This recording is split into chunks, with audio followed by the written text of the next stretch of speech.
سودی چلن، سودی کاروبار عیب نہیں سمجھا جائے، بلکہ عام ہو جائے، پوری کی پوری قوم اس کے اندر لپت ہو جائے، تو ایسی قوم خشک سالی سے، قحط سالی سے کیا کر دی جاتی ہے؟ آج زلزلے ہماری زندگی کا مقدر، سونامی ہزاروں کو نگل جاتی ہے، آج آئے دن بھوکمپ کے جھٹکے، آج آسمان سے پتھروں کی بارش، زمین سے وبائی امراض، یہ ساری کی ساری چیزیں میرے بھائیوں اور دوستوں پتا دے رہی ہیں کہ انسان آج معصیت کا پتلا بن چکا ہے۔ دنیا کے مسافر منزل تیری قبر ہے، منزل تیری قبر ہے، منزل تیری قبر ہے، طے کر رہا ہے جو تو دو دن کا یہ سفر ہے، منزل تیری قبر ہے، منزل تیری قبر ہے۔ جب سے بنی ہے دنیا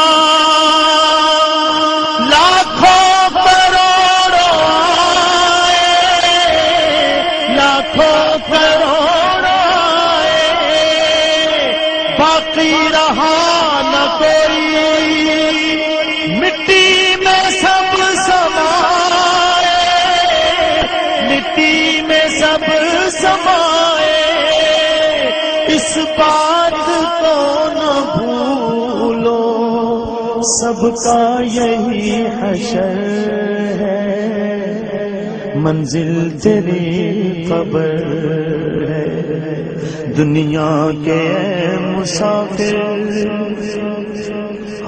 سنیے، اللہ کی جناب میں گستاخیاں کرنے کا عادی بن چکا ہے، قانون الہی کا پاس و لحاظ، فرمودات رسالت کا اسے کوئی پاس و لحاظ نہیں ہے، اللہ کی حرام کردہ چیزوں کو پھلاگنے کی شکل میں یہ ساری مصیبتیں، ساری بلائیں آج ہماری زندگی کا کیا ہو چکی ہیں؟ مقدر ہو چکی ہیں۔ میرے بھائی اور دوستو، میں آپ سے کہنا چاہتا ہوں کہ بدکاری، بدفعلی، زنا یہ گناہ ہی نہیں، عظیم ترین گناہ ہے، لیکن اگر یہ گناہ کسی قریب کے ساتھ ہو جائے، مثلا کوئی باپ اپنی بیٹی کے ساتھ گناہ کرے، کوئی بھائی اپنی سگی بہن کے ساتھ، معاشرہ آج ہمارا جتنا بھی خراب ہو چکا ہے، خیر کی قدریں بہرحال اتنی باقی ہیں کہ ایک انسان، ایک بیٹا اپنی ماں کے ساتھ منہ کالا کر لے، خیر کی قدریں آج بھی اتنی باقی ہیں کہ انسان کہے گا اتنا بڑا پاپی کہ گناہ ہی نہیں، اتنا اچھا گناہ کر ڈالا، اپنی ماں کے ساتھ ایسا گناہ کر ڈالا، اتنی خیر کی قدریں آج بھی باقی ہیں۔ لیکن میرے بھائی اور دوستو، آئیے ہم دیکھتے ہیں اللہ کے رسول صلی اللہ علیہ وسلم کیا فرما رہے ہیں سود کے تعلق سے۔ اللہ کے نبی جناب محمد الرسول اللہ صلی اللہ علیہ وسلم فرما رہے ہیں، الربا 73 بابا ایسرها مثل ان ينكح الرجل امه، کہ سود کے 73 دروازے ہیں، آسان ترین دروازہ، آسان ترین سود کا جو نقصان ہے اس سے زیادہ نقصان ہے، 73 مراتب ہیں، گریٹ ہیں یہ۔ اللہ کے رسول صلی اللہ علیہ وسلم نے فرمایا کہ سود کا آسان ترین درجہ یہ ہے کہ انسان اپنی ماں کے ساتھ، اپنی ماں کے ساتھ منہ کالا کرے، اپنی ماں کے ساتھ گناہ کرے۔ اللہ اکبر۔ میرے بھائی اور دوستو، اللہ کے نبی جناب محمد رسول اللہ صلی اللہ علیہ وسلم نے اسی مسئلے کو ایک اور حدیث کے اندر ارشاد فرمایا، آپ نے ارشاد فرمایا، درہم و ربا، درہم و ربا یاکلہ الانسان اشد من 36 زنیا، ایک ریال، ایک ڈالر، ایک روپیہ، ایک ٹکا سودی کاروبار کے ذریعہ جو آپ کماتے ہیں اور اس کو لقمہ بنا کر کے اپنے پیٹ میں ڈالتے ہیں، یہ اتنا شدید گناہ ہے، عظیم ترین گناہ ہے کہ ایک انسان اپنی ماں کے ساتھ 36 بار منہ کالا کرے۔ اللہ اکبر، نعوذ باللہ۔ میرے بھائی اور دوستو، لیکن آج دیکھ لیجئے معاشرے کو، آپ برملا میں کہہ سکتا ہوں کہ آج ہندو ہی نہیں، برادران وطن ہی نہیں، مسلمانوں کی بستیوں میں بہت سارے مسلمان ہیں جو اس گناہ کے اندر کیا ہیں؟ لپت نظر آتے ہیں۔ اسے ایک کارآمد بزنس اور مفید تجارت اور ضمانت ترقی کی اور نہ معلوم کیا کیا کا نام دیا جا رہا ہوتا ہے۔ میرے بھائی اور دوستو، سود خور، حرام خور، رشوت خور، سب کا اخروی معاملہ کیا ہے؟ تباہ ہے، اور انجام کیا ہے؟ جہنم کی آگ ہے۔ اللہ کے رسول صلی اللہ علیہ وسلم نے احادیث میں یہ بات فرمائی ہے کہ جسم کا جو حصہ حرام دولت سے لا يدخل الجنت لحم ودم نبت على سحت، چاہے وہ رشوت کے پیسے سے، سود کے پیسے سے، حرام کی جو بھی کمائی ہوگی، اگر آپ نے اس کو نمالہ بنا کر کے اپنے جسم میں ڈالا ہے تو ان السمع والبصر والفؤاد کل اولئک کان عنہ مسئولا، لقمہ جو گیا ہے حرام کا اس کے بارے میں بھی جواب دینا ہوگا، اور اس حرام لقمے کے ذریعہ جو جسم کا خون بنا ہے، جو جسم کا گوشت بنا ہے، جہنم کی آگ، وہ جنت کا مستحق نہیں ہے، جہنم کی آگ اسے کیا کرے گی؟ جلا کر کے رہے گی۔ میرے بھائی اور دوستو، سود میں نے جیسا کہ کہا ہلاکت ہے، بربادی ہے۔ اللہ کے نبی صلی اللہ علیہ وسلم کا یہ ارشاد ہے۔ اللہ کے نبی صلی اللہ علیہ وسلم نے فرمایا کہ اے لوگو، میری امت کے لوگو، ساتھیو، سن لو غور سے، اجتنبوا السبع الموبقات، 7 ایسی چیزیں ہیں جو انسان کو برباد کر دیتی ہیں، ان سے بچ کر کے رہنا، ان کو اپنا دشمن سمجھنا، ان کو اپنے لیے معاشرتی طور پر، اخروی طور پر اپنے لیے نقصان دہ سمجھنا۔ اللہ کے نبی صلی اللہ علیہ وسلم نے ان 7 چیزوں کے ذکر کے دوران آپ صلی اللہ علیہ وسلم نے فرمایا کہ وَآكُلُ الرِّبَا وَآكُلُ مَالِ الْيَتِيمِ، سود کے ذریعہ حرام طریقے سے کمائی ہوئی دولت کو اکٹھا کرنا، اس سے بھی بچنا، اس لیے کہ یہ بھی چیز انسان کے لیے کیا ہے؟ بربادی کا سبب ہے۔ نبی کریم جناب محمد الرسول اللہ صلی اللہ علیہ وسلم کی سیرت طیبہ کا مطالعہ کیجئے۔ اللہ کے نبی صلی اللہ علیہ وسلم اپنی زندگی میں جب کسی کافر قوم سے معاہدہ کرتے تھے، کس بات کا؟ صلح فرماتے تھے کسی تعلق سے، تو آپ صلح کے وقت، معاہدے کے وقت یہ شرط لگاتے تھے کہ آپ اسلامی سلطنت میں رہتے ہوئے سود خوری نہیں کرو گے، سودی کاروبار نہیں کرو گے، اور یاد رکھو اگر معاہدہ توڑو گے، اگر معاہدہ کے بعد بھی تم سود خوری کے لعنت میں گرفتار ہوگے تو پھر ہمارا معاہدہ خود کیا ہو جائے گا؟ ٹوٹ جائے گا۔ اللہ کے نبی جناب محمد الرسول اللہ صلی اللہ علیہ وسلم نے نجران کے نصرانیوں سے اپنی زندگی میں معاہدہ کیا تھا کہ وہ سود نہیں کھائیں گے، اور جب وہ سود کھائیں گے تو ان کو یہاں سے کیا کر دیا جائے گا؟ نکال دیا جائے گا۔ نبی کریم صلی اللہ علیہ وسلم کی زندگی میں انہوں نے معاہدے کی پابندی کی۔ آپ کی وفات اور رحلت کے بعد، نبی کریم صلی اللہ علیہ وسلم کی اس دنیا سے چلے جانے کے بعد، دور صدیقی میں وہ لوگ آ کر کے انہوں نے اپنے معاہدے کی کیا کی؟ تجدید کر لی، پاس و لحاظ بھی معاہدے کا برقرار رکھا۔ دور فاروقی آیا اور انہوں نے تجدید کر لی اپنے معاہدے کی، لیکن اپنے عہد پر برقرار نہیں رہے۔ آج جزیرۃ العرب پاک ہے ناپاکوں سے، ان نجسوں سے، سود خوروں سے، سور خوروں سے۔ گندگی کی جتنی چیزیں ہوتی ہیں ان کے پیٹ کا، ان کی زندگی کا کیا ہوتی ہیں؟ مقدر ہوتی ہیں۔ ان سے اگر پاک ہے تو اس کی برکت یہی ہے کہ انہوں نے سود کھایا تھا۔ عمر فاروق رضی اللہ تعالیٰ عنہ نے سب کو کیا کر دیا تھا؟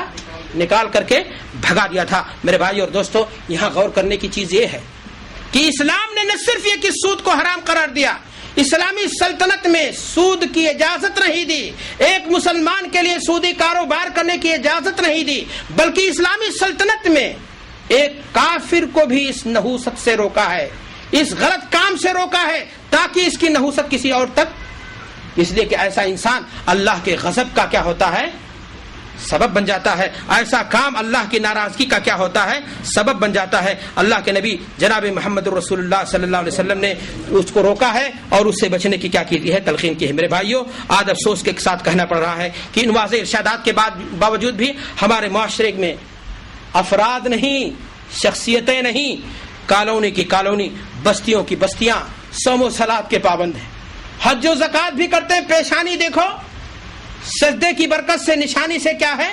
مامور ہے، حج کرنے آتا ہے، اور حج کر کے جب جاتا ہے تو دیدہ دلیری دیکھیے، جا کر کے سودی بینکوں کے پاس وہاں سے قرض لاتا ہے سود پر، اور اپنے بزنس کو، اپنے تجارت کو آگے بڑھانے کی کیا کرتا ہے؟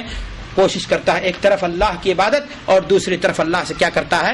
بغاوت کرتا ہے۔ ایسے ہی لوگوں کے بارے میں شاید اللہ کے رسول جناب محمد الرسول اللہ صلی اللہ علیہ وسلم نے فرمایا تھا، لا یاتین علی الناس زمان، ان قریب لوگوں پر ایسا دور بھی آئے گا، لا یاتین علی الناس زمان، ضرور آئے گا ایسا دور کہ لا یبقى احد الا آکل الربا، فَإِن لَمْ أَكَلَهُ أَصَابَ مِنْ غُبَارِهِ۔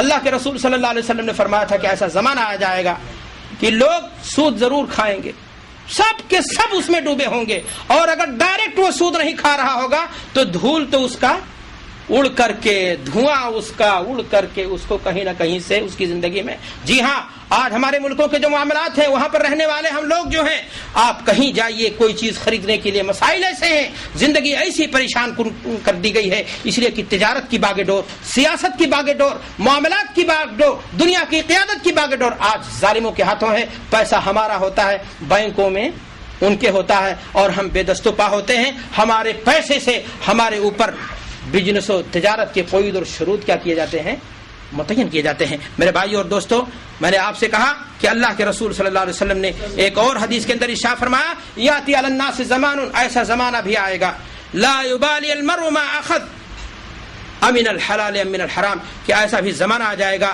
کہ لوگ کمائی کریں گے، بس انہیں بھائی ہرچے آیت در گھسیٹم، راتوں رات کروڑ پتی بننے کا خواب، حلال و حرام کی تمیز اور دھیان، فرق و احتیاط ان کے یہاں نہیں ہوگی، بس پیسہ چاہیے، کمائی ہونی چاہیے، آمدنی ہونی چاہیے۔ اللہ کے رسول نے فرمایا کہ انسان پرواہ ہی نہیں کرے گا، جو کما رہا ہے، جو دولت کے نام پر اپنی جیب میں ڈال رہا ہے، وہ حلال کا آیا ہے یا حرام کا۔ مسلمانوں آگے سنو، اللہ کے رسول نے فرمایا فَإِذَا ذَاكَ لَا تُجَابُ لَهُمْ دَعْوَةٌ، جب نتیجہ نوبت یہاں تک پہنچ جائے گی تو پھر ان کی دعا، ان کی پکار، ان کی فریاد، ان کی التجا اللہ کے ہاں بے معنی ہو کر کے رہ جائے گی۔ جی ہاں، سود خور اللہ کی قسم اگر کعبہ کے دیوار کو نہیں، غلاف کو دروازے پر چمٹ کر کے احرام کی حالت میں اللہ سے بلبلائے، گل گڑائے اور مانگے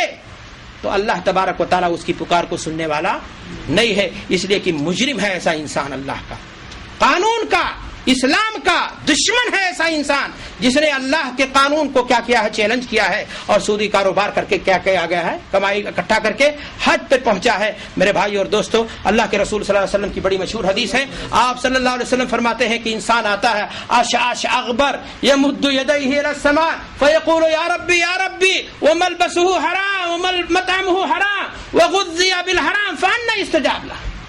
انسان دور دراز سے پراگندہ حالت میں لمبا سفر، اس کی تکان، اس کی پریشانیاں برداشت کر کے آتا ہے، اور اس کے بعد کہتا ہے کہ اے اللہ مجھے یہ دے دے، اور میں اللہ مجھے یہ کر دے، لیکن نتیجہ یہ ہے کہ حلال کا نہیں بلکہ حرام کا کھایا ہے، حرام کا پہنا ہے، اور خون اور جسم کا جو حصہ پروان چڑھا ہے، نمو ہوا ہے، بڑھا ہے، وہ حرام سے ہوا ہے۔ تو نتیجہ یہ ہے کہ اللہ بھی فرماتا ہے کہ ہے میرے بندے تیری دعا ہم کہاں سنیں گے۔ میرے بھائی اور دوستو، میں نے آپ سے عرض کیا کہ سود کے نقصانات بہت زیادہ ہیں، اور اس کے بارے میں ہمیں ضرورت دینے کی ہے اور دھیان دینے کی ہے اور اس کی حقیقت کو سمجھنے کی ہے۔